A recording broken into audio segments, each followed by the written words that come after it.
प्रिय विद्यार्थियों, आज हम इस कक्षा में राजनीतिक व्यवस्था के कार्यों के बारे में चर्चा करने वाले हैं। प्रत्येक राजनीतिक व्यवस्था विभिन्न प्रकार के कार्य करती है। राजनीतिक व्यवस्था में विभिन्न प्रकार की राजनीतिक संरचनाएं पाई जाती हैं। वो राजनीतिक संरचनाएं विभिन्न प्रकार के कार्य संपन्न करती हैं। राजनीतिक संरचनाओं के कार्य ही राजनीतिक व्यवस्था के कार्य कहलाते हैं। तो ये चार मुख्य कार्य हैं। चयन और संयुक्तिकरण का कार्य। राजनीतिक व्यवस्था में सबसे पहले जो कार्य है वो चयन और संयुक्तिकरण का कार्य है, यानी इसको हम आगत कह सकते हैं। राजनीतिक व्यवस्था में विभिन्न मांगें आती हैं, उनमें से उनका चयन किया जाता है कि कौन सी मांग उचित है। जो उचित मांगें हैं वो देश के संसाधनों या राजनीतिक व्यवस्था के जो संसाधन है उसके अनुकूल है, उस प्रकार की मांगों को चयन किया जाता है और उनको संयुक्त किया जाता है। दूसरा, राजनीतिक व्यवस्था का निर्गत कार्य या रूपांतरण कार्य। जब राजनीतिक व्यवस्था में मांगें आ जाती हैं, उन मांगों पर विचार करते हुए उनको निर्णयों में बदला जाता है, परिवर्तित किया जाता है और इस कार्य को निर्गत कार्य कहते हैं। ये 3 चरणों में होता है।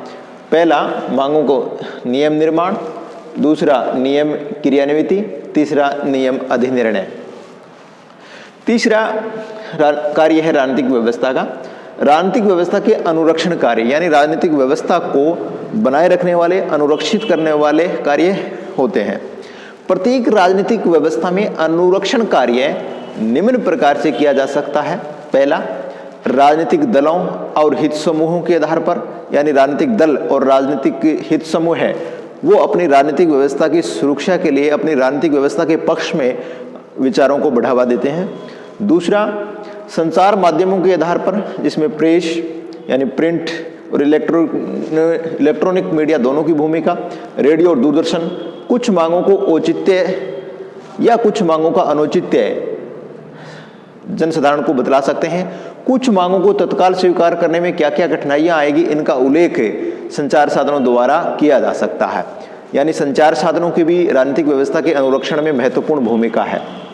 तीसरा, राजनीतिक व्यवस्था के अनुरक्षण कार्य को सरकार के विभिन्न कार्यपालिका व्यवस्थापिका द्वारा रूपांतरण प्रक्रिया के दौरान मांगों को नियंत्रित किया जा सकता है। यानी कोई भी मांग व्यवस्थापिका के पास पहुंचेगी, कानून निर्माण के लिए मांग करेंगे और उस कानून को निर्माण करने के लिए राजनीतिक व्यवस्था उसको नियंत्रित कर सकती है। दूसरा, फिर राजनीतिक व्यवस्था जो कानून बनाए उसको लागू करने के दौरान कार्यपालिका उसको नियंत्रित कर सकती है। तो राजनीतिक व्यवस्था में अनुरक्षण का कार्य है वो 3 स्तर पर होता है। राजनीतिक दलों और हित समूहों के आधार पर, दूसरा संचार माध्यमों के आधार पर, तीसरा सरकार के विभिन्न अंगों, कार्यपालिका और व्यवस्थापिका के द्वारा मांगों को नियंत्रित किया जा सकता है। चौथा, व्यवस्था अनुकूलन का कार्य है। राजनीतिक व्यवस्था में अनुकूलन का अर्थ है नागरिकों और विविध समूहों में राजनीतिक व्यवस्था के अनुकूल विचारों और भावों को जन्म देना। प्रत्येक राजनीतिक व्यवस्था और उसका नेतृत्व वर्ग ये चाहता है कि राजनीतिक व्यवस्था का अनुकूलन रहे। क्योंकि इस प्रकार के विचार और भावों को बढ़ावा दिया जाता है जो राजनीतिक व्यवस्था का नेतृत्व वर्ग चाहता है और उसके पक्ष में है और जनसाधारण उनको सही मान लेता है। तो ये राजनीतिक व्यवस्था का अनुकूलन कार्य है वो नागरिकों और विभिन्न प्रकार के समूहों में राजनीतिक व्यवस्था के अनुकूल विचारों और भावों को बढ़ावा देने से संभव होता है। आज इस कक्षा में इतना ही। धन्यवाद।